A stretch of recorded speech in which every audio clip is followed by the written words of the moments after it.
유튜브를 시작하면서 더 많은 분들과 만나고 있습니다. 가뜩이나 계속 제 관리 기업들의 사업자 대출을 알아봐드리고 그 문제를 해결해드리고 있는 거는 정말 루틴한 일 중 하나인데요. 새롭게 유튜브를 만나시는 분들을 통해서도 더욱더 많은 사례와 경험을 하고 있습니다. 그럴 때 보면은 걸림돌, 흔히 말해서 좀 안 되는, 그러니까 사업자 대출이 안 되는 이유들이 거의 세 가지로 좁혀지더라고요. 그래서 소상공인분들이 정말 많이 자주 하는 실수 세 가지, 어쩌면 그것 때문에 생기는 걸림돌 세 가지에 대해서 말씀을 해드려서 최소 이 영상을 보시는 분들은 대출을 더 쉽게 풀 수 있도록 그렇게 도움된 내용을 알려드리도록 하겠습니다. 첫째, 너무 쉽게 대출을 포기합니다. 어떤 기관에 갔더니 안 된다고 하더라. 뭐 어떤 은행에 갔더니 안 된다고 하더라. 뭐 거기서 조금 더 그래도 열심히 하시는 분들은 한 은행 두세 군데 더 돌아보고 하다가 안 된다고 하면은 그냥 포기해버리고 합니다. 하지만 여기서 뭐 브로커 방식으로 일하시는 그 수수료 기반으로 일하시는 분들이 거기서 그냥 여러 은행을 좀 더 알거나 그리고 좀 더 다른 기관들에 접촉할 수 있는 방법을 알아서 진짜 그 많이 해본 방법, 많이 해본 가짓수로 그냥 성공한 경우가 많이 있습니다. 결국 대표님들도 그냥 기관 한두 군데, 은행 한두 군데서 말했던 것을 가지고 안 된다고 하더라 해서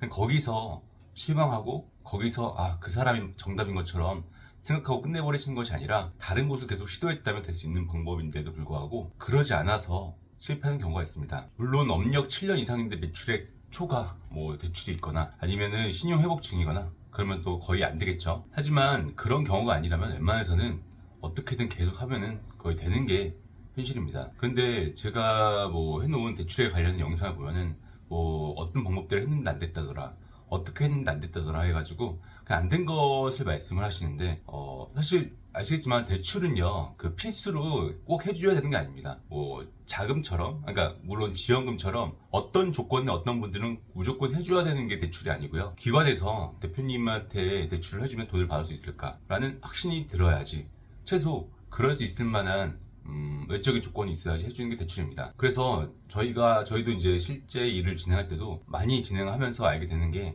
한 기관과 한 뭐 은행에만 목숨 걸고 있지 말아야 하고요. 한번 시도할 때 가능할 수 있는 여러 개를 시도해서 확률을 높여야 하는 게 사업자 대출입니다. 단순 한 군데 해봐가지고 되면 좋고 안 되면 어쩔 수 없지라는 태도는 절대 소상공인 사업자 대출을 잘 받을 수 없습니다. 그리고 둘째로 또 걸림돌 중 하나가 자기 객관화가 부족합니다. 대표님들은 무조건 자신 사업에 대해서 메타 인지가 있으셔야 합니다.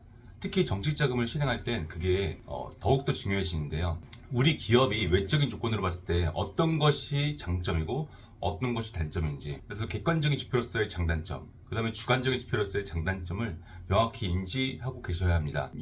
그런 분들은요, 제가 기업 컨설팅 관리에 들어가면요 무척 빠르게 성과가 나옵니다. 그래서 우리 기업이 외적 신뢰를 위해서 준비해야 될 것들을 같이 준비하고요. 그 다음에 우리 기업이 수익에 대한 리스크가 있는 부분을 인지하고 그것을 대비해 놓고 있습니다. 그리고 심지어 그런 기업들이 정책적인 기관에 들어갔을 때 담당자가 봤을 때도 외적인 조건들도 어느 정도 갖춰놓고, 그리고 주관적으로 이 대표님이 과연 사업에 대해서 객관화가 있어서 과연 그 현실적인 리스크, 그 다음에 여러 가지 상황적인 어려움에 대처할 수 있는 능력이 있는지를 봅니다.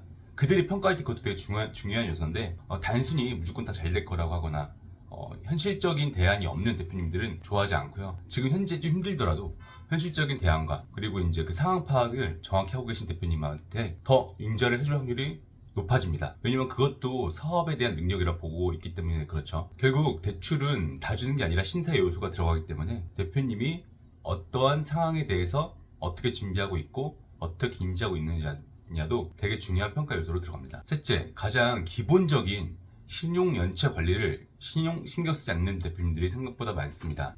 아무리 우리가 첫째, 둘째를 잘했다고 하더라도 이 부분이 걸려서 대출이 안 되는 분들이 생각보다 많습니다. 결국 그렇게 되면 담당자가 해주고 싶어도 못합니다.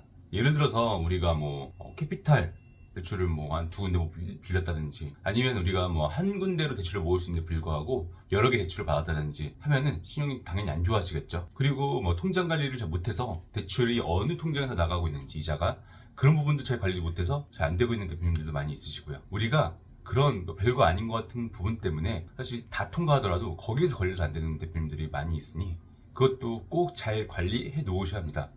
오늘은 간략하게 소상공인 분들이 가장 많이 걸려서 안 되는 그 걸림돌 3가지를 말씀을 드려봤습니다. 어쩌면 실수 3가지인 거죠. 그런 공통점을 발견하다 보니 저도 이 최소 3가지만 잘 준비하셔도 대출에 대한 확률이 비약적으로 올라가고 한마디로 억울한 일이 많이 줄어들고, 그리고 이런 태도로 일을 하다 보면 1년, 2년이 지나시면은 분명히 이것을 몰랐을 때보다 비약적으로 자금과 그러니까 무료 지원금과 대출과 이런 부분들이 훨씬 더 많이 받으실 수 있으실 겁니다.